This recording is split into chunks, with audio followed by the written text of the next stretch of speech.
അസ്സലാമു അലൈക്കും വറഹ്മത്തുള്ളാഹി വബറകാതുഹു. പ്രിയപ്പെട്ട അധ്യക്ഷൻ മുസ്ലിം ലീഗിന്റെ വാർഡ് പ്രസിഡന്റ് സുലൈമാൻ സാഹിബ്, അതുപോലെ തന്നെ ഈ ലീഗ് സഭ പരിപാടി ഉദ്ഘാടനം നിർവഹിച്ച നിയോജകമണ്ഡലം മുസ്ലിം ലീഗിന്റെ general secretary KV Muhammad Kunhi Sahib, വേദിയിലുള്ള panchayat Muslim ലീഗിന്റെ president PM Abubakar Haji, general secretary Mansoor Mallath, അതുപോലെ തന്നെ ഒരുപാട് നേതാക്കന്മാർ വേദിയിലുണ്ട്. ഖാലിദ് വള്ളിപ്പാടി അടക്കമുള്ള പ്രഗത്ഭരായ നേതാക്കന്മാർ ഈ വേദിയിലുണ്ട്. മുസ്ലിം ലീഗിന്റെയും യൂത്ത് ലീഗിന്റെയും പഞ്ചായത്ത് മണ്ഡലം നേതാക്കന്മാരൊക്കെ ഇവിടെയുണ്ട്. എല്ലാവരെയും അഭിസംബോധന ചെയ്യുകയാണ്. മുസ്ലിം ലീഗിന്റെ ജില്ലാ കമ്മിറ്റിയുടെ തീരുമാനപ്രകാരം നടക്കുന്ന ലീഗ് സഭ മുളിയാർ പഞ്ചായത്തിലെ രണ്ടാമത്തെ പരിപാടിയാണ് ഇവിടെ വളരെ മനോഹരമായി ഇവിടെ സംഘടിപ്പിച്ചിരിക്കുന്നത്. സമയം വളരെ വൈകിക്കൊണ്ടിരിക്കുകയാണ്.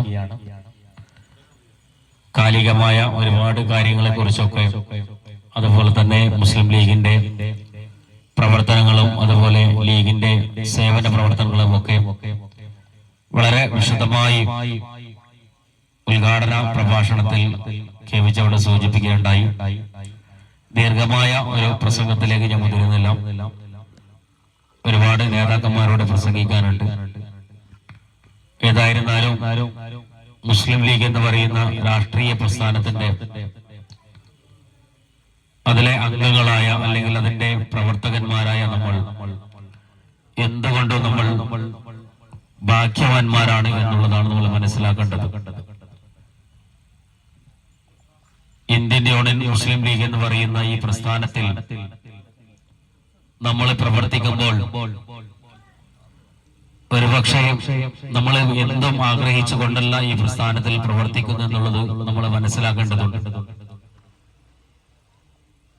പക്ഷേ നമ്മൾ ഈ പ്രസ്ഥാനത്തിൽ മറ്റു രാഷ്ട്രീയ പ്രസ്ഥാനങ്ങളെ അപേക്ഷിച്ചുകൊണ്ട് മറ്റു രാഷ്ട്രീയ പ്രസ്ഥാനങ്ങളിൽ പ്രവർത്തിക്കുന്ന മുസ്ലിങ്ങളെ അപേക്ഷിച്ചുകൊണ്ട് ഇന്ത്യൻ യൂണിയൻ മുസ്ലിം ലീഗിൽ പ്രവർത്തിക്കുന്ന നമുക്ക് ഒരുപാട് ഗുണങ്ങളുണ്ട്. അതിൽ ഏറ്റവും പ്രധാനമായി നമ്മൾ കാണേണ്ടത്, നമുക്കിതിൽ ഒന്നും നേടാൻ കഴിഞ്ഞില്ലെങ്കിലും നമ്മൾ നാളെ മരിച്ചു പോയാൽ നമുക്ക് വേണ്ടി മയ്യത്തിസ്കരിക്കാൻ ഒരുപാട് ആളുകൾ ഉണ്ടാകുമെന്നതിൽ യാതൊരു സംശയവുമില്ല. നമ്മൾ അത് മാത്രം നമ്മൾ പ്രതീക്ഷിച്ചാൽ മതി, വേറെ ഒന്നും നമ്മൾ പ്രതീക്ഷിക്കേണ്ടതില്ല. മുസ്ലിം ലീഗിനെ സംബന്ധിച്ചിടത്തോളം മുസ്ലിം ലീഗിന്റെ ബഹുഭൂരിപക്ഷം വരുന്ന ആളുകളും അത് തന്നെയാണ് ആഗ്രഹിക്കുന്നത്. ഒന്നും നേടാത്ത എത്രയോ ആളുകൾ ഈ പാർട്ടിയിൽ പ്രവർത്തിക്കുന്നുണ്ട്. ഈ പ്രസ്ഥാനത്തിന് വേണ്ടി അവരുടെ സമയവും അവരുടെ പണവും അവരുടെ എല്ലാം ചെലവഴിച്ചുകൊണ്ട് ഈ പ്രസ്ഥാനത്തിന് വേണ്ടി പ്രവർത്തിക്കുന്ന ഒരുപാട് ആളുകൾ നമ്മൾ കാണാൻ പറ്റും. അവരൊന്നും പഞ്ചായത്ത് മെമ്പർമാരോ പ്രസിഡന്റുമാരോ അതല്ലെങ്കിൽ MLA മാരോ മന്ത്രിമാരോ ആയിട്ടുണ്ടാവില്ല. പക്ഷേ അവര് ആഗ്രഹിച്ചിട്ടുള്ള, ഞാൻ നേരത്തെ പറഞ്ഞതുപോലെ, നമുക്ക് മരിച്ചു കഴിഞ്ഞാൽ ഒരുപാട് ആളുകളുടെ മയ്യത്തിസ്കാരം കിട്ടും എന്നുള്ളതാണ് ഏറ്റവും പ്രധാനം. എനിക്ക് ഓർമ്മ വരുന്നത് മുസ്ലിം വിദ്യാർത്ഥി ഫെഡറേഷന്റെ സംസ്ഥാന അധ്യക്ഷനായിരുന്ന അഡ്വക്കേറ്റ് ഹബീബ് റഹ്മാൻ, അദ്ദേഹം ജീവിച്ച് തീരുന്നതിന് മുമ്പ് തന്നെ ഇഹലോകവാസം വെടിഞ്ഞ ചെറിയ പ്രായത്തിൽ തന്നെ, വലിയ പ്രായമെത്താതെ തന്നെ മരിച്ചുപോയ ഒരു വ്യക്തിത്വമാണ് അഡ്വക്കേറ്റ് ഹബീബ് റഹ്മാൻ. തളിപ്പറമ്പുകാരനാണ്. അദ്ദേഹം MSF പ്രവർത്തിക്കുന്ന കാലത്ത് ആ MSFന് വേണ്ടി ഓടിച്ചാടി ക്യാമ്പസുകളും അതുപോലെ തന്നെ വിവിധ നാടുകളിൽ ഇങ്ങനെ സഞ്ചരിക്കുമ്പോൾ ഹബീബ് റഹ്മാന്റെ ഉമ്മ ചോദിക്കും, എന്തിനാണ് മോനെ നീ ഇങ്ങനെ ഈ പ്രസ്ഥാനത്തിന് വേണ്ടി ഇങ്ങനെ ഓടിച്ചാടി നടക്കുന്നത്? നിനക്ക് എന്താണ് ഇതിന്റെ ഗുണം എന്ന് ചോദിക്കുമ്പോൾ ഹബീബ് റഹ്മാൻ പറഞ്ഞ മറുപടിയും അതായിരുന്നു, ഞാൻ നേരത്തെ പറഞ്ഞതാണ്. ഉമ്മ, ഞാൻ ഒരു MLA ആകണോ അല്ലെങ്കിൽ മന്ത്രിയാകണോ എന്നൊന്നും ആഗ്രഹം എനിക്കില്ല. പക്ഷെ ഞാൻ മരിച്ചാൽ എനിക്ക് വേണ്ടി മയ്യത്ത് നിസ്കരിക്കാൻ ഒരുപാട് ആളുകൾ ഉണ്ടാകും എന്നുള്ളൊരു പ്രതീക്ഷ എനിക്കുണ്ട് എന്ന് പറഞ്ഞപ്പോൾ നമ്മളൊന്ന് മനസ്സിലാക്കണം, അദ്ദേഹം ഒരു സുപ്രഭാതത്തിലാണ് മുസ്ലിം ലീഗിന്റെ MSFന്റെ നേതൃനിരയിൽ ഇരിക്കുന്ന സമയത്തും യൂത്ത് ലീഗിന്റെ ഒക്കെ നേതൃനിരയിൽ ഇരിക്കുന്ന ആ ഒരു സമയത്ത് അദ്ദേഹം കണ്ണൂരിലെ കലക്ടറേറ്റിലേക്ക് ഒരു യോഗത്തിന് വേണ്ടി പാർട്ടിയുടെ പ്രതിനിധിയായി പോകുന്ന സമയത്താണ് അദ്ദേഹത്തിന്റെ ഇരുചക്ര വാഹനത്തിലായിരുന്നു അദ്ദേഹം സഞ്ചരിച്ചിരുന്നത്. നമ്മളൊന്ന് ആലോചിച്ചുകൊണ്ട് സംസ്ഥാന MSFന്റെ പ്രസിഡന്റും അതുപോലെ അത് കഴിഞ്ഞ് യൂത്ത് ലീഗിന്റെ ഒക്കെ നേതൃനിരയിലേക്ക് വന്നിരുന്ന സമയമാണ്. അദ്ദേഹം ഒരു ഇരുചക്ര വാഹനത്തിലൂടെ സഞ്ചരിച്ചു പോകുന്ന ആ ഒരു കാലത്ത് അദ്ദേഹം നടന്നു പോകുന്ന സമയത്താണ് ഒരു സുപ്രഭാതത്തിൽ ഒരു വാഹനം വന്നിടിച്ച് അദ്ദേഹം 2 ദിവസങ്ങൾക്ക് ശേഷം ഇഹലോകവാസം വെടിയുന്നത്. അങ്ങനെ അദ്ദേഹത്തിന് വേണ്ടി മയ്യത്ത് നിസ്കരിക്കാൻ മക്കയിലെ മസ്ജിദുൽ ഹറമിൽ പോലും നിസ്കാരമുണ്ടായിരുന്നു എന്നുള്ളതാണ് നമുക്ക് മനസ്സിലാക്കാൻ കഴിഞ്ഞത്. അപ്പൊ ഞാൻ പറഞ്ഞു വരുന്നത്, നമ്മൾ ഈ പ്രസ്ഥാനത്തിലേക്ക് പ്രവർത്തിക്കുമ്പോൾ നമുക്കൊന്നും നഷ്ടപ്പെടാനില്ല, നമ്മളൊന്നും അങ്ങനെ ആഗ്രഹിക്കേണ്ടതുമില്ല, നമുക്ക് നഷ്ടപ്പെടുമെന്ന് ഒരിക്കലും നമ്മൾ വിചാരിക്കേണ്ടതുമില്ല. കാരണം നമ്മുടെ സമയം എന്ന് പറയുന്നത്, നമ്മൾ ചെലവഴിച്ച സമയത്തിന് ഒരുപാട് നഷ്ടമുണ്ടാവുകയില്ല. ഒരുപക്ഷെ മറ്റൊരു രാഷ്ട്രീയ പ്രസ്ഥാനത്തിൽ നമ്മൾ പ്രവർത്തിക്കുകയാണെങ്കിൽ, അല്ലെങ്കിൽ മറ്റൊരു സംഘടനയ്ക്ക് വേണ്ടി നമ്മൾ പ്രവർത്തിക്കുകയാണെങ്കിൽ അതിൽ നിന്ന് നമുക്ക് ആ ഒരു നേട്ടം നമുക്ക് കിട്ടണമെന്നില്ല. മുസ്ലിം ലീഗ് അല്ലാത്ത മറ്റു പ്രസ്ഥാനങ്ങളിൽ പ്രവർത്തിക്കുന്ന മുസ്ലിങ്ങൾക്ക് നേരത്തെ ഇവിടെ കേൾപ്പിച്ചവിടെ സൂചിപ്പിച്ചു, ഒരുപാട് ആളുകളുണ്ട് പ്രവർത്തിക്കുന്ന ആളുകൾ. അവർക്കൊന്നും കിട്ടാത്ത ഒരു നേട്ടം നമുക്ക് കിട്ടുന്നു എന്ന് മനസ്സിലാക്കുമ്പോൾ നമ്മൾ എത്രമാത്രം ഭാഗ്യവാന്മാരാണെന്നുള്ളതാണ് മനസ്സിലാക്കേണ്ടത്. സ്വാതന്ത്ര്യാനന്തര ഭാരതത്തിൽ നമുക്ക് വേണ്ടി നമുക്ക് ശബ്ദിക്കാൻ ഒന്നുമില്ലാത്ത ഒരു കാലഘട്ടത്തിലായിരുന്നു ഈ പ്രസ്ഥാനത്തിന് നമ്മുടെ മഹന്മാരായ പൂർവസൂരികളായ നേതാക്കന്മാർ ഈ പ്രസ്ഥാനത്തിന് രൂപം നൽകുന്നത്. ഇന്ത്യ പാകിസ്ഥാൻ 2ആയി വിഭജിക്കപ്പെട്ട ഒരു സാഹചര്യത്തിൽ അന്ന് വലിയൊരു ജനവിഭാഗം ആളുകൾ അവർ പാകിസ്ഥാനിലേക്ക് പോയി. ഇന്ത്യയിൽ കുറഞ്ഞ ആളുകൾ മാത്രം ബാക്കിയായപ്പോൾ ഇന്ത്യയിലെ മുസ്ലിം ലീഗ് എന്ന് പറയുന്ന, ഇന്ത്യയിൽ ലീഗ് വേണ്ട എന്ന് തീരുമാനിച്ച ഒരുപാട് ആളുകൾ, അന്ന് ലീഗിന് ഒരുപാട് MLA-മാരൊക്കെ ഉണ്ടായിരുന്നു ആ കാലഘട്ടങ്ങളിൽ. ബംഗാളൊക്കെ ലീഗ് ഭരിച്ചിരുന്ന കാലഘട്ടം ഉണ്ടായിരുന്നു, വെസ്റ്റ് ബംഗാളൊക്കെ. അങ്ങനെ മുസ്ലിം ലീഗിന്റെ ഒരുപാട് നേതാക്കന്മാരുണ്ടായിരുന്നു. ആ നേതാക്കന്മാരിൽ ബഹുഭൂരിപക്ഷം വരുന്ന ആളുകളും അവര് ഇന്ത്യ പാകിസ്ഥാൻ 2ആയി മതത്തിന്റെ പേരിൽ വിഭജിക്കപ്പെട്ടപ്പോൾ അവര് പാകിസ്ഥാനിലേക്ക് പോയി. കേവലം 12% വരുന്ന ആളുകൾ മാത്രം ഇന്ത്യയിൽ ബാക്കിയായ ഒരു സാഹചര്യത്തിൽ, ആരാരുമില്ലാത്ത, നാദറില്ലാത്ത ഒരവസ്ഥയിൽ, ഇവർക്ക് വേണ്ടി ശബ്ദിക്കാൻ ഒന്നുമില്ലാത്ത സമയത്താണ് മഹാനായ സൂഫി വര്യനായ മഹാനായ ഖായിദ് മില്ലത്ത് മുഹമ്മദ് ഇസ്മായിൽ സാഹിബ് ഈ പ്രസ്ഥാനത്തിന് രൂപം നൽകുന്നത്. ഈ പ്രസ്ഥാനത്തിന്റെ ഒരു യോഗം ചേരാൻ പോലും ഇന്ത്യയിൽ എവിടെയും സ്ഥലമുണ്ടായിരുന്നില്ല. ഇന്ത്യയിൽ മുസ്ലിം ലീഗിന്റെ യോഗം വിളിക്കാൻ പോലും ഒരു സ്ഥലമില്ലാത്ത സമയത്താണ് ചെന്നൈയിലെ അന്നത്തെ മദ്രാശിയിലെ രാജാജി ഹാൾ എന്ന് പറയുന്ന, ഇന്ന് മദ്രാശി രാജാജി ഹാൾ എന്ന് പറയുന്ന അന്നത്തെ മദ്രാസ് ഗവൺമെന്റിന്റെ ഗസ്റ്റ് ഹൗസ് ആയിരുന്നത്.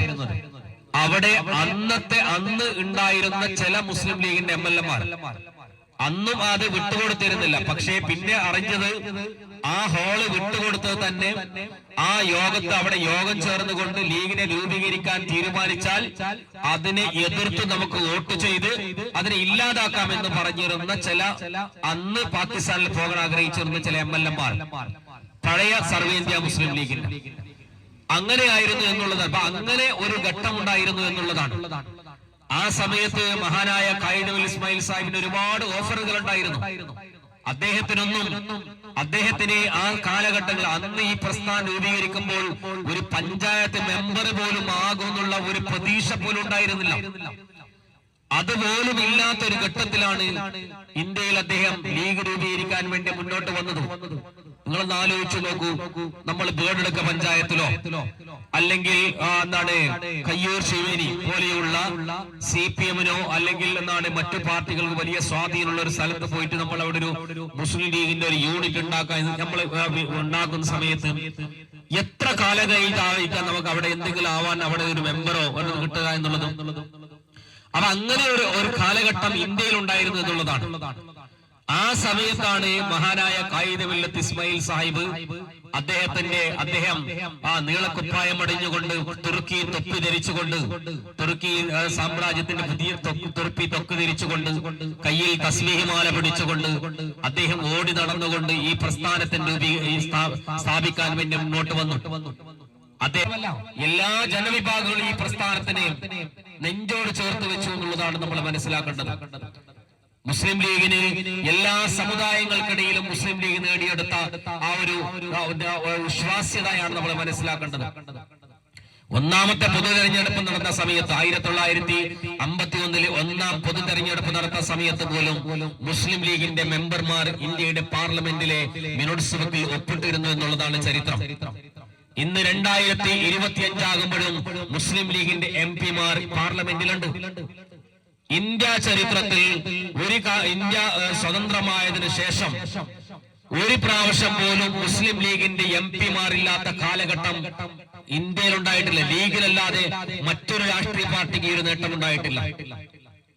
അപ്പോ നമ്മൾ മനസ്സിലാക്കേണ്ടത് മുസ്ലിം ലീഗിന്റെ ശബ്ദം അന്ന് 2 ആളുകളുണ്ടെങ്കിൽ ഇന്ന് നമ്മൾ 5 ആളുകളുണ്ട്. പക്ഷെ വലിയ ഒരു മാർജിൻ നമ്മൾ എത്തിയിട്ടില്ലെങ്കിലും നമ്മുടെ ശബ്ദം, മുസ്ലിം ലീഗിന്റെ ശബ്ദം ഇന്ത്യയിലെ ന്യൂനപക്ഷങ്ങളുടെ ശബ്ദമാണ്, ഇന്ത്യയുടെ മുസ്ലിങ്ങളുടെ ശബ്ദമാണ് എന്ന് മനസ്സിലാക്കാൻ രാജ്യം ഭരിക്കുന്ന ഭരണാധികാരികൾക്ക് അന്നും സാധിച്ചിട്ടുണ്ട്, ഇന്നും സാധിച്ചു എന്നുള്ളതാണ് നമ്മൾ മനസ്സിലാക്കേണ്ടത്. നമുക്കറിയാമല്ലോ, ഇന്ന് പാർലമെന്റില് ഇടക്കിടക്ക് വലിയ പ്രസംഗം നടത്തുന്ന അസദുദ്ദീൻ ഒവൈസിയെ നമുക്ക് എല്ലാവർക്കും അറിയാം. അദ്ദേഹത്തിന്റെ ഒരു പാർട്ടിയുണ്ട്, ഹൈദരാബാദ് കേന്ദ്രീകരിച്ചു കൊണ്ടുകൊടുക്കുന്ന ഒരു പാർട്ടി, IMA എന്ന് പറയുന്ന ഇത്തിഹാദുൽ മുസ്ലിമീൻ എന്ന് പറയുന്ന ഒരു പാർട്ടിയുണ്ട്. ആ പാർട്ടിക്ക് 8 MLA-മാരും ഒരു MP എന്ന് പറയുന്ന അസദുദ്ദീൻ ഒവൈസിയാണ്. ബാക്കി 7-8 MLA-മാർ അങ്ങനെ മാത്രമാണ്. ആ പാർട്ടി നേതാവാണ് അസദുദ്ദീൻ ഒവൈസി. അദ്ദേഹത്തിന്റെ പിതാവ് സലാഹുദ്ദീൻ ഒവൈസിയാണ് അത് സ്ഥാപിച്ചത്. ഹൈദരാബാദ് എന്ന് പറയുന്നത് പഴയ നൈസാംമാരുടെ ആ ഒരു പാരമ്പര്യമുള്ള നാടാണ്. അവിടെയാണ് ഈ പ്രസ്ഥാനം അവിടെ രൂപീകരിച്ച സമയത്ത് കേരളക്കരയിൽ നിന്നുള്ള മുസ്ലിം ലീഗിന്റെ ഒരു ടീം അവര് ഇന്ത്യയുടെ പല ഭാഗത്ത് സഞ്ചരിക്കാൻ പോയപ്പോ സമയത്ത് അദ്ദേഹത്തെ കാണാൻ വേണ്ടി കുറെ കാലമൊന്നുമല്ല, മുസ്ലിം ലീഗിന് കഴിഞ്ഞ 20 MLA-മാരുള്ള ഒരു കാലഘട്ടം ഉണ്ടായിരുന്നു. ഉമ്മൻചാണ്ടി മുഖ്യമന്ത്രിയായിരുന്ന ഒരു കാലഘട്ടത്തിൽ 20 MLA-മാർ ലീഗിനുണ്ടായിരുന്നു. ഇപ്പൊ 15 MLA-മാർ നമുക്കുള്ളത്. ആ സമയത്ത് മുസ്ലിം ലീഗിന്റെ ഒരു ടീം ഇന്ത്യയുടെ പല സംസ്ഥാനങ്ങളും സഞ്ചരിക്കാൻ വേണ്ടി പോയപ്പോ ഈ അസദുദ്ദീൻ ഒവൈസിയെ കാണാനും വേണ്ടിയുള്ള ഒരു അപ്പോയിന്റ്മെന്റ് എടുത്തു. അദ്ദേഹത്തിന് ഹൈദരാബാദിലെ അവിടെ ദാറുസലാം എന്ന് പറയുന്ന അദ്ദേഹത്തിന്റെ ഒരു ആസ്ഥാന മന്ദിരമുണ്ട്. ആ ആസ്ഥാന മന്ദിരത്തിനകത്ത് ഇരുന്നു കൊണ്ട് അവിടെയാണ് ആളുകളൊക്കെ അദ്ദേഹം സ്വീകരിക്കാറ്. അങ്ങനെ കേരളത്തിലെ മുസ്ലിം ലീഗിന്റെ ഒരു പ്രതിനിധികൾ വന്നിട്ടുണ്ട് നിങ്ങൾക്ക് കാണാൻ വേണ്ടി പറഞ്ഞപ്പോൾ അദ്ദേഹം അതിനുള്ള അനുമതി കൊടുത്തു. അങ്ങനെ അദ്ദേഹത്തോട് സംസാരിക്കുന്ന സമയത്ത് അദ്ദേഹം ചോദിച്ചൊരു ചോദ്യമുണ്ട്, കേരളത്തിൽ എങ്ങനെയാണ് നിങ്ങൾക്ക് മുസ്ലിം ലീഗിന് 20 MLA-മാരുണ്ടാക്കാൻ സാധിച്ചത്? അദ്ദേഹം പറഞ്ഞത്, എന്റെ പാർട്ടി എന്ന് പറയുക IMA എന്ന് പറയുന്ന ഒരു പാർട്ടി എന്ന് പറയുന്നത് ഈ ഹൈദരാബാദ് ഈ ടൗൺഷിപ്പുമായി ബന്ധപ്പെട്ട് കിടക്കുന്ന ചില കോൺസൻസുകൾ, ചില മണ്ഡലങ്ങൾ കേന്ദ്രീകരിച്ചുകൊണ്ട് മാത്രമാണ് ഈ പാർട്ടി പ്രവർത്തിക്കുന്നത്. ആന്ധ്രാപ്രദേശിൽ ഈ പറയുന്ന പല ഭാഗങ്ങളിലും മുസ്ലിങ്ങൾ വലിയ തോതിൽ തിങ്ങി പാർക്കുന്ന പ്രദേശങ്ങളുണ്ട്. പക്ഷെ അവിടെ ഒന്നും നമുക്ക് തേടിയെടുക്കാൻ ഇനി എന്ത് ശ്രമിച്ചാലും എനിക്ക് ഈ പറയുന്ന 7-8 MLA-മാരുടെ അപ്പുറം അല്ലെ ഒരു MP എന്നൊരപ്പുറം ഒരു നേട്ടം ഉണ്ടാക്കാൻ എനിക്ക് കഴിയില്ല എന്നാണ് അദ്ദേഹം അവരോട് പറയുന്നത്. എങ്ങനെയാണ് ലീഗ് ഈ ഒരു നേട്ടം ഉണ്ടാക്കിയെടുക്കാൻ സാധിച്ചതെന്ന് പറയുന്നു. അങ്ങനെ കാര്യങ്ങളൊക്കെ ഇവിടെ അവതരിപ്പിച്ച് അദ്ദേഹം അവസാനമായി പറഞ്ഞു വെക്കുന്ന ഒരു വാക്കുണ്ട്. അദ്ദേഹത്തിന്റെ പിതാവ് സലാഹുദ്ദീൻ ഒവൈസി ജീവിച്ചിരുന്ന കാലത്ത് ഈ അസദുദ്ദീൻ ഒവൈസി രാഷ്ട്രീയത്തിലുണ്ടായിരുന്നില്ല എന്നുള്ളതാണ്. അദ്ദേഹം പറഞ്ഞത്, എന്റെ പിതാവ് അവസാന ശ്വാസം വലിക്കുന്ന സമയത്ത് ഹോസ്പിറ്റലിൽ കിടക്കുന്ന സമയത്ത് എന്നോട് പറഞ്ഞൊരു കാര്യമുണ്ട്, നീ രാഷ്ട്രീയത്തിൽ ഇറങ്ങാൻ ഉദ്ദേശിക്കുന്നുവെങ്കിൽ മഹമ്മൂദ് ഗുലാം ബനാത്വാല സാഹിബിന്റെ രാഷ്ട്രീയ നിലപാടുകളുമായി അദ്ദേഹവുമായി പഠിച്ചുകൊണ്ട് രാഷ്ട്രീയത്തിൽ ഇറങ്ങുന്നതാണ് എനിക്ക് ഏറ്റവും നല്ലത് എന്ന് പറഞ്ഞിരുന്നു എന്നുള്ളതാണ്. മുഹമ്മദ് ഗുലാം ബനാത്വാല സാഹിബ് ഇന്ത്യൻ യൂണിയൻ മുസ്ലിം ലീഗിന്റെ പ്രസിഡന്റായിരുന്നു. അതുപോലെ ദീർഘകാലം പാർലമെന്ററിയനാണ്. ഏറ്റവും എന്താണ് വലിയ പാർലമെന്ററിമാരിൽ പെടുന്ന ഒരാളാണ് ബനാത്വാല സാഹിബ്.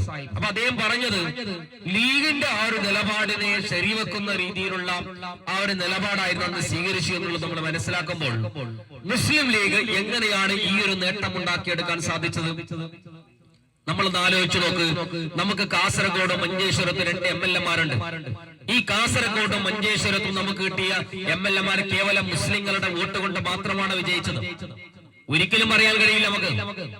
മഞ്ചേശ്വരത്തെയും കാസർഗോട്ടെയും എല്ലാ മതവിശ്വാസികളും, ഹൈന്ദവനും ക്രൈസ്തവനും മതമുള്ളവനും മതമില്ലാത്തവനും എല്ലാ ആളുകളും ലീഗിന് വോട്ട് ചെയ്യുന്നു എന്നുള്ളതാണ്. അതുപോലെ തന്നെ മറ്റു ജില്ലകളിലും അവർക്കുള്ള ഒരു വിശ്വാസ്യത. കാരണം അവർക്കറിയാം മുസ്ലിം ലീഗ് എന്ന് പറയുന്ന രാഷ്ട്രീയ പ്രസ്ഥാനം ഒരിക്കലും വർഗീയത പ്രചരിപ്പിക്കാൻ വേണ്ടിയുള്ള പ്രവർത്തികൾ ഇന്നുവരെ ലീഗ് ചെയ്തിട്ടില്ല എന്നുള്ളതാണ്. UC രാമന് മുസ്ലിം ലീഗിന്റെ MLA ആയത്, UC രാമൻ മുസ്ലിം ലീഗിന്റെ ടിക്കറ്റിൽ MLA ആയത് എങ്ങനെയാണ്? അദ്ദേഹം മുസ്ലിം ആയത് കൊണ്ടാണോ? അതല്ല. അതുപോലെ AP ഉണ്ണികൃഷ്ണൻ മലപ്പുറം ജില്ലാ പഞ്ചായത്തിന്റെ പ്രസിഡന്റ് പദവിയിൽ എത്തിയത് എങ്ങനെയാണ്? അപ്പോ ഇതര സമുദായങ്ങളിലെ പിന്നോക്ക ജനവിഭാഗങ്ങൾ പോലും ലീഗ് രാഷ്ട്രീയ പാർട്ടിയിൽ വലിയ വിശ്വാസ്യത നൽകിയത് കൊണ്ടാണ് നമുക്ക് ഈ ഒരു നേട്ടം ഉണ്ടാക്കാൻ സാധിച്ചത്. കേരളക്കരയിൽ ഒരുപാട് വിദ്യാഭ്യാസ സ്ഥാപനങ്ങൾ കൊണ്ടുവന്നു, ഒരുപാട് കോളേജുകൾ ഉണ്ടാക്കിയെടുക്കാൻ സാധിച്ചു. നമുക്ക് ഒരു സ്കൂൾ പോലും ഇല്ലാത്ത ഒരു കാലഘട്ടം ഉണ്ടായിരുന്നു. ഒരു സ്കൂൾ കോളേജുകൾ പോലും ഇല്ലാത്ത, അക്ഷരാഭ്യാസങ്ങൾ നേടാൻ പറ്റുന്ന സംവിധാനങ്ങൾ ഇല്ലാത്ത ഒരു കാലഘട്ടം നമുക്ക് ഈ സമുദായത്തിലുണ്ടായിരുന്നു. കേരളത്തിലെ മുസ്ലിം സമുദായം സ്കൂൾ വിദ്യാഭ്യാസത്തിനോട് മുഖം തിരിഞ്ഞിരുന്ന സമുദായം. സ്ത്രീകളെ സ്കൂളുകളിലേക്ക് പെൺകുട്ടികൾ പോകാൻ പറ്റാത്തൊരു കാലഘട്ടം. ആ കാലഘട്ടത്തിൽ നിന്നും ഇന്ന് എത്രയോ മടങ്ങ് ഉയർന്നതിലേക്ക് നമുക്ക് എത്തിക്കാനാവും സാധിച്ചു എന്നുള്ളതാണ്. മുസ്ലിം ലീഗ് എന്ന് പറയുന്ന രാഷ്ട്രീയ പ്രസ്ഥാനത്തിന്റെ പിൻബലത്തോടു കൂടിയാണ് കേരളത്തിൽ 16ഓളം വരുന്ന യൂണിവേഴ്സിറ്റി എടുത്തു നോക്കിയാൽ അതിൽ 14ഓളം വരുന്ന യൂണിവേഴ്സിറ്റികളും മുസ്ലിം ലീഗിന്റെ മന്ത്രിമാരുടെ കാലഘട്ടങ്ങളിലായിരുന്നു നമുക്ക് നേടിയെടുക്കാൻ സാധിച്ചത്. അതേപോലെ തന്നെ നമുക്കറിയാം കേരളത്തിലെ മറ്റു വികസന പ്രവർത്തനം നമ്മൾ എടുത്തു നോക്കുകയാണെങ്കിൽ, അതുപോലെ സ്കൂളുകൾ നമ്മൾ എടുത്തു നോക്കുകയാണെങ്കിൽ എത്രയോ സ്കൂളുകൾ മുസ്ലിം ലീഗിന്റെ കാലഘട്ടങ്ങൾ നേടിയെടുക്കാൻ സാധിച്ചു. മഹാനായ CH മുഹമ്മദ് കോയ സാഹിബ് മുസ്ലിം ലീഗിന്റെ വിദ്യാഭ്യാസ മന്ത്രിയും മുഖ്യമന്ത്രിയും ഒക്കെ കാലഘട്ടങ്ങളിൽ CH ഒരുപാട് പ്രസംഗങ്ങൾ നടത്താൻ വേണ്ടി ഒരുപാട് നാടുകളിൽ പോകും. ലീഗിന്റെ സമ്മേളനങ്ങളിലേക്ക് ആ സമ്മേളനത്തിൽ പോകുമ്പോൾ അവിടെ നാട്ടിലെ ഏതെങ്കിലും അവിടുത്തെ ലീഗിൻ നേതാക്കന്മാരെ വീട്ടിൽ ഭക്ഷണം കഴിക്കാൻ വേണ്ടി പോകും. ആ പോകുന്ന സമയത്ത് പുറത്തിറങ്ങുമ്പോൾ ചിലപ്പോ കാണുന്നത് വിശാലമായ സ്ഥലങ്ങളായിരിക്കാം. മറിച്ചു നോക്കുമ്പോ, തിരിഞ്ഞു നോക്കുമ്പോ വലിയ പനത്തോട്ടങ്ങൾ കാണും. ആ സമയത്ത് CH പറയും, അവിടുത്തെ നേതാക്കന്മാരോട് പറയും, നിങ്ങൾ ഈ കാണുന്ന സ്ഥലത്തിന്റെ കുറച്ച് സ്ഥലവും ഇതിൽ നിന്നുള്ള പനത്തോട്ടങ്ങളിൽ നിന്നുള്ള കുറച്ച് പനയോലകളും തന്നാൽ നിങ്ങൾക്ക് കുറച്ച് സ്കൂളുകൾ ഞങ്ങൾ അനുവദിച്ചു തരാം എന്ന് പറഞ്ഞപ്പോഴാണ് അങ്ങനെയാണ് ഒരുപാട് സ്കൂളുകൾ വന്നത്.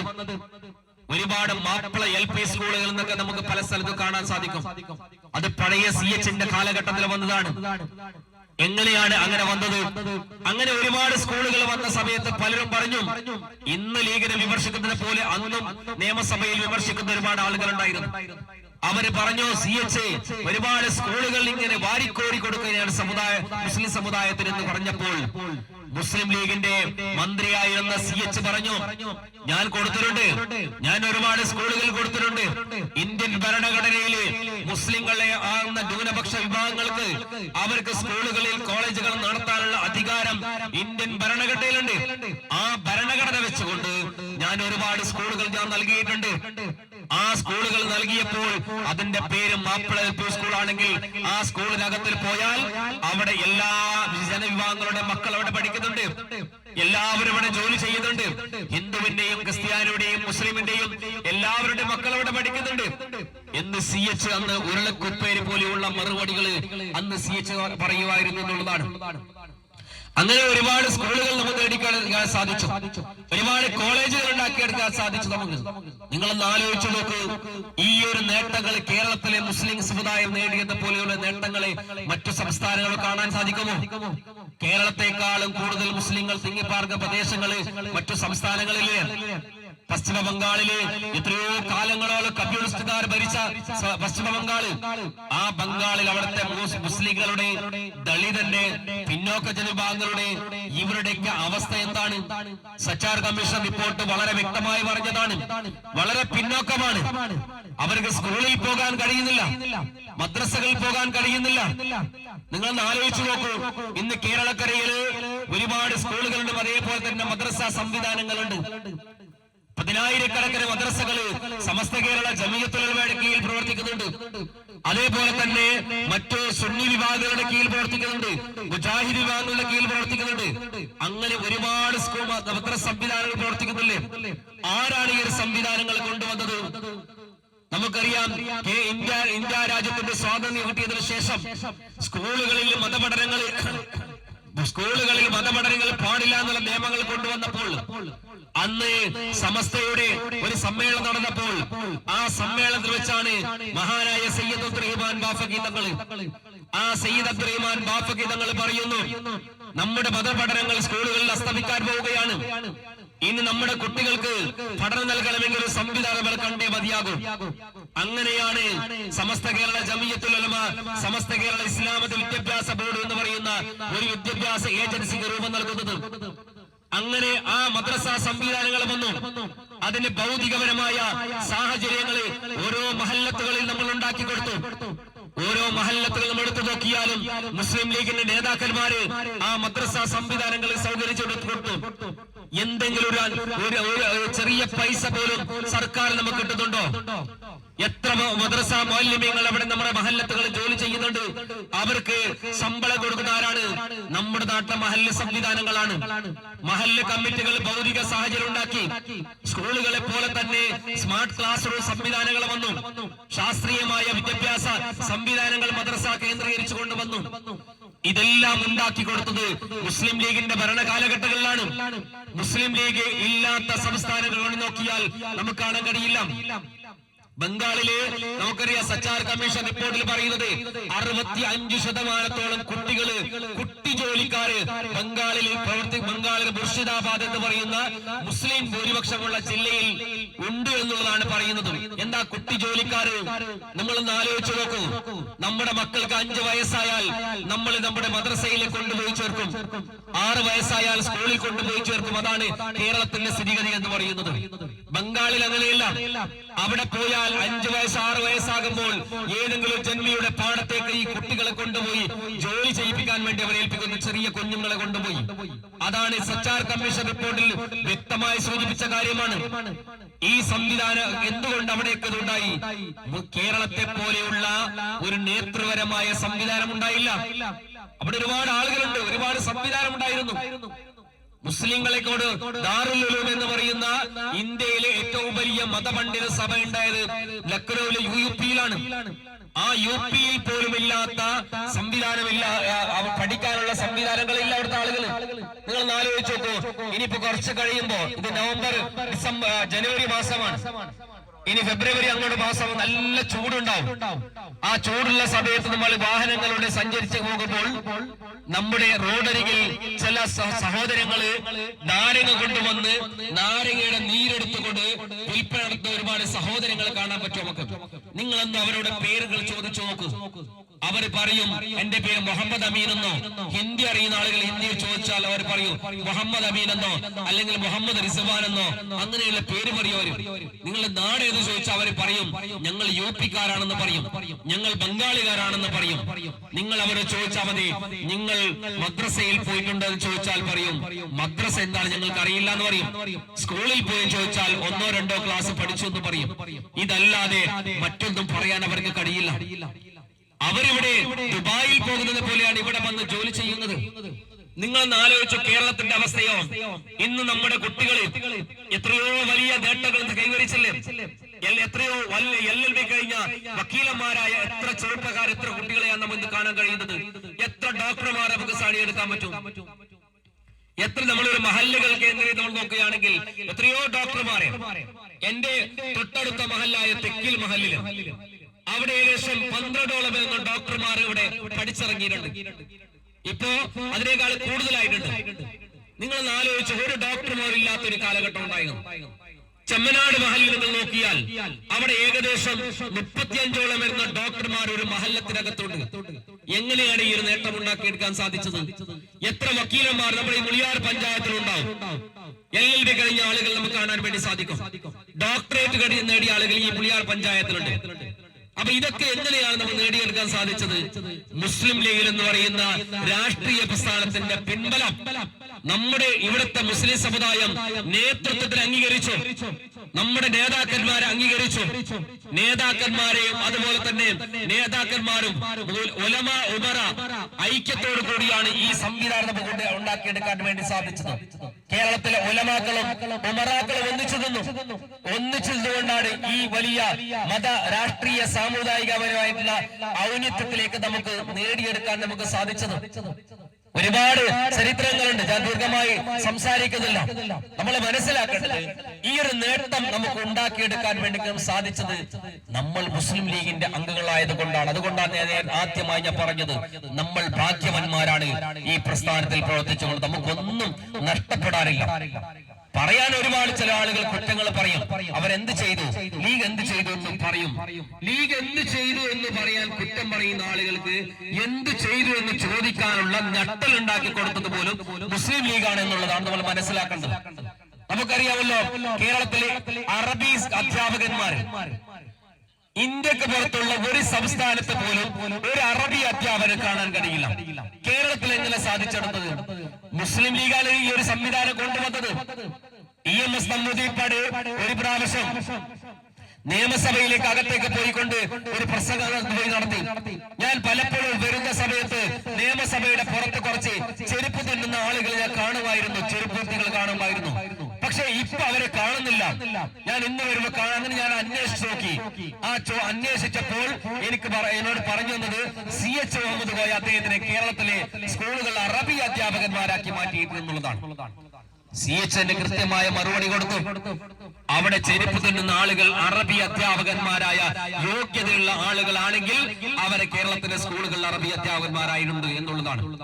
ഇന്ന് നമ്മൾ ചെരുപ്പ് തിന്നുകളും അതുപോലെ വിറക് വെട്ടുകളും വെള്ളം കോരികളുമായി മാറേണ്ട സമുദായമല്ല എന്ന് നമ്മുടെ നേതാക്കന്മാർ, നമ്മുടെ പൂർവ്വസൂരികളായ നേതാക്കന്മാർ അവരുടെ ദീർഘവീക്ഷണം കൊണ്ടാണ് നമുക്ക് നേടിയെടുക്കാൻ സാധിച്ചത്.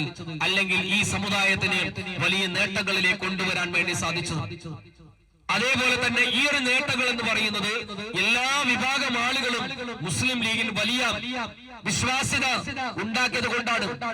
നമുക്ക് നേരത്തെ സൂചിപ്പിച്ചല്ലോ, UC രാമൻ MLA ആയി, AP ഉണ്ണീഷ് പഞ്ചായത്ത് പ്രസിഡന്റായി, മുസ്ലിം ലീഗിന്റെ മന്ത്രിമാരുണ്ടാകുന്ന സമയത്ത് നമുക്കറിയാമല്ലോ, ഇപ്പോ അയ്യപ്പ ഭക്തന്മാര് ശബരിമലയിലേക്ക് പോകുന്നുണ്ട്. നമ്മുടെ സഹോദര സമുദായങ്ങളുടെ സഹോദരങ്ങൾ പോകുന്നുണ്ട്.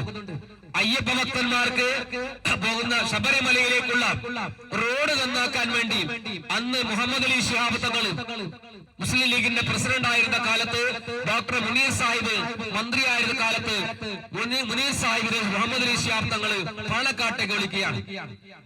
മുനീർ സാഹിബ് വിളിച്ചെന്തോ പ്രധാന എന്തെങ്കിലും കാര്യങ്ങൾ പാർട്ടിയുമായി ബന്ധപ്പെട്ട കാര്യങ്ങളാണോ എന്തെങ്കിലും പറയാനായിരിക്കുന്നുള്ളതാണ്. മഹാനായ മുഹമ്മദ് അലി ശിഹാബ് തങ്ങൾ പറഞ്ഞു, നമ്മുടെ സഹോദര സമുദായങ്ങള് അവരുടെ തീർത്ഥാടന കേന്ദ്രമായി പോകുന്ന തീർത്ഥാടന കേന്ദ്രമായ ശബരിമലയിലേക്കുള്ള ആ റോഡ് നിങ്ങളുടെ ആദ്യത്തെ ക്യാബിനറ്റിൽ അതിനെ പാസ്സാക്കി എടുക്കണം എന്ന് പറഞ്ഞു. മുനീർ സാഹിബിനോട് ശിഹാബ് തങ്ങൾ വിളിച്ചു പറഞ്ഞു. നിങ്ങളൊന്ന് ആലോചിച്ചു നോക്കൂ. അതേപോലെ തന്നെ പമ്പാദേവനെ കാണാൻ വേണ്ടി പോകുന്ന ആളുകൾക്ക് കുറ്റിപ്പുറം പാലത്തിന് ശേഷമുള്ള അവിടെ ഒരുപാട് അവിടെ ആ പാലത്തിന് അപ്പുറം ഒരുപാട് അയ്യപ്പ ഭക്തന്മാർ അവിടെ വിശ്രമിക്കാനിരിക്കാറുണ്ട്. അവർക്ക് ഇരിക്കാനുള്ള ഒരു നല്ല സൗകര്യങ്ങൾ അവിടെ അവർക്ക് വേണ്ടുള്ള ഒരു പുലിമുട്ടുണ്ടാക്കി കൊടുത്തുകൊണ്ട് അവർക്ക് വേണ്ടി പമ്പാദേവനെ കാണാൻ പോകുന്ന ഈ അയ്യപ്പ ഭക്തന്മാർക്കുള്ള സൗകര്യങ്ങൾ ചെയ്തു കൊടുക്കണം എന്ന് പറഞ്ഞതും മഹാനായ പാണക്കാട് സയ്യിദ് മുഹമ്മദ് അലി ശിഹാബ് തങ്ങളാണ്. അപ്പൊ നിങ്ങളൊന്ന് ആലോചിച്ച് നോക്കണം. ഇതെല്ലാം ഈ സമുദായത്തിന് മുസ്ലിം ലീഗ് നേടിക്കൊടുക്കുന്ന, മുസ്ലിം ലീഗ് ബൈത്തുർ റഹ്മകൾ കൊടുക്കാറുണ്ട്, CH സെക്രട്ടറിയുടെ സഹായങ്ങൾ ചെയ്യാറുണ്ട്. അത് കേവലം മുസ്ലിങ്ങളെ മാത്രം കേട്ടിട്ടുണ്ടല്ല, എല്ലാ സമുദായങ്ങൾക്കും അതിനുള്ള സൗകര്യങ്ങൾ, അതിനുള്ള സഹായങ്ങൾ ചെയ്തു കൊടുക്കുന്നു. ആ ഒരു നേട്ടമാണ് നമുക്ക് നേടിയെടുക്കാൻ വേണ്ടി സാധിച്ചതെന്നുള്ളതാണ് നമ്മൾ മനസ്സിലാക്കേണ്ടത്. അതുകൊണ്ട് തന്നെ മുസ്ലിം ലീഗ് എന്ന് പറയുന്ന രാഷ്ട്രീയ പ്രസ്ഥാനം അത് എന്നെന്നും നമ്മൾ നിലനിൽക്കേണ്ടതാണ്. നമ്മുടെ നേതാക്കന്മാരെ സ്ഥാപിച്ചപ്പോൾ ഇത്രകാലം 7 പതിറ്റാണ്ടുകൾ കഴിഞ്ഞു, 7.5 പതിറ്റാണ്ടുകൾ കഴിഞ്ഞു. ഈ 7.5 പതിറ്റാണ്ടുകൾ കഴിയുമ്പോഴും ഈ ഹരിത പതാക വലിയ ശക്തമായ വേരോട്ടത്തോടു കൂടി മുന്നോട്ട് പോവുകയാണ് ചെയ്യുന്നത്. ഒരിക്കലും ഈ പ്രസ്ഥാനത്തിനെ തകർക്കാൻ ആർക്കും കഴിയില്ല എന്നുള്ളതാണ്. ഈ പാർട്ടിയെ തകർക്കാൻ വേണ്ടി ഈ സമുദായത്തിനകത്തുന്ന ഇതിനേക്കാൾ വലിയ കൊലക്കമ്പന്മാരുടെ കാലത്തായിരുന്നു മഹാനായ ഖായിദുമില്ലത്ത് ഈ പ്രസ്ഥാനത്തിനെ നെഞ്ചോട് ചേർത്ത് വെച്ചുകൊണ്ട് ഈ ഹരിത പതാക ഉയർത്തിപ്പിടിച്ചുകൊണ്ട് മുന്നോട്ട് പോയത്. അതുകൊണ്ട് തന്നെ ഈ പാർട്ടിയുമായി ഈ പാർട്ടിയിൽ നിന്ന് നേടിയ ആളുകൾ ഈ പാർട്ടിയിൽ നിന്ന് പുറത്തു പോയിട്ട് ഈ പാർട്ടിയെ പല നിലക്കും ദ്രോഹിച്ചവരുണ്ട്. പക്ഷെ അവർക്ക് സംസാരിക്കാനും ഈ പാർട്ടിയെ വിമർശിക്കാനും ഈ പാർട്ടിക്കെതിരെ ശബ്ദിക്കാനുള്ള ആർജവം ഉണ്ടായത് പോലും അവരാണ്. അവർക്കുള്ള ആർജവം ഉണ്ടാക്കി കൊടുത്തത് മുസ്ലിം ലീഗാണ്. നിങ്ങൾ ആലോചിച്ച് നോക്ക്, സോഷ്യൽ മീഡിയയിൽ പലരും വന്നുകൊണ്ട് ലീഗ് എന്ത് ചെയ്തു എന്ന് ചോദിക്കുന്നവർക്ക് മറുപടി അത് തന്നെയാണ് നമ്മൾ കൊടുക്കേണ്ടത്. നിനക്ക് എന്ത് ചെയ്തു എന്ന് ചോദിക്കാനുള്ള ആ ഒരു ദട്ടലുണ്ടല്ലോ, അതും ലീഗാണ് ഉണ്ടാക്കിയത് എന്നുള്ളതാണ് നമ്മൾ മനസ്സിലാക്കേണ്ടത്. ഞാൻ ദീർഘമായി സംസാരിക്കുന്ന സമയം വളരെ ദീർഘിച്ചിരിക്കുകയാണ്. മുസ്ലിം ലീഗിന്റെ നമുക്കറിയാം ഇനി വരാൻ പോകുന്നത് പഞ്ചായത്ത് തെരഞ്ഞെടുപ്പാണ് വരാൻ പോകുന്നത്.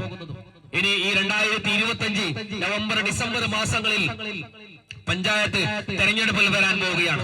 നമ്മൾ കഴിഞ്ഞ 5 വർഷം നമ്മൾ നടത്തിയ വികസന പ്രവർത്തനങ്ങൾ ഈ വാർഡ് മെമ്പറിന്റെ നേതൃത്വത്തിൽ റയീസ റാഷിദിന്റെ നേതൃത്വത്തിൽ കഴിഞ്ഞ 5 വർഷങ്ങൾ ഇവിടെ നടപ്പിലാക്കിയ വികസന പ്രവർത്തനങ്ങൾ, ആ വികസന പ്രവർത്തനങ്ങളുടെ കൃത്യമായ രൂപരേഖകൾ ഉണ്ടാക്കിക്കൊണ്ട് നമ്മൾ ജനങ്ങളിലേക്ക് ഇറങ്ങണം, നമ്മൾ ആളുകളിലേക്ക് ഇറങ്ങണം, എല്ലാ വീടുകളും നമ്മൾ കയറണം. മുസ്ലിം ലീഗ് നേടിക്കൊടുത്ത നമുക്കറിയാം, അവിടെ സൂചിപ്പിച്ചു ഏറ്റവും വലിയ ഭൂരിപക്ഷത്തിൽ വിജയിച്ച പാടാണ് ഈ വാർഡ് എന്നുള്ളതാണ്. അപ്പോ ഇതിനേക്കാൾ വലിയ ഭൂരിപക്ഷത്തോടു കൂടി നമുക്ക് ഈ വാർഡ് വിജയിക്കണം. അതുപോലെ തന്നെ ഈ പഞ്ചായത്തിന്റെ ഭരണം മുസ്ലിം ലീഗിന്റെ കരകളിലേക്ക് എത്തണം. മഹാന്മാരായ ഒരുപാട് നേതാക്കന്മാർ നേതൃത്വം നേതൃത്വം നൽകിയ പി ഉമ്മർച്ചയെ പോലെയുള്ള പി സുലൈമാൻ സാഹിബിനെ പോലെ, അതുപോലെ ഖാലിദ് ചാണ്ട് ഇവിടെ ഇരിക്കുന്നുണ്ട്. അങ്ങനെ ഒരുപാട് ആളുകൾ നേതൃത്വം കൊടുത്ത ആ പഞ്ചായത്ത് ഭരണം നമുക്ക് തിരിച്ചുപിടിക്കണം. അത് തിരിച്ചുപിടിക്കണമെങ്കിൽ അതിനുവേണ്ടി പ്രവർത്തിക്കാൻ മുസ്ലിം യൂത്ത് ലീഗിന്റെ MSF-ന്റെ പ്രവർത്തകന്മാർ, കർമ്മോത്സകരായ പ്രവർത്തകന്മാർ സജീവമായി രംഗത്തിറങ്ങണം. ഇനിയുള്ള കുറഞ്ഞ മാസങ്ങളാണ്, അതിനുവേണ്ടിയാണ് ഈ ലീഗ് സഭകളൊക്കെ ഇവിടെ സംഘടിപ്പിക്കുന്നത്.